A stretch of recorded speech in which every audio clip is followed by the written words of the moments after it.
Здравствуйте, меня зовут Ковин Валентин. Я бы хотел представить вам свою научную работу по теме физико-химический анализ воды из реки Большой Курана.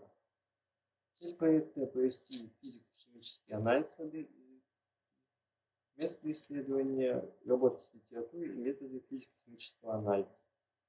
Актуальность исследования. Наша река является одним из источников пресной воды, следовательно, вода в ней пригодна для питья. Также в ней водятся рыбы, которые ловят местные рыбаки, а иногда и дети. В одно время из-за аварии наша река была сильно загрязнена, из-за чего в ней долгое время не водилась рыба.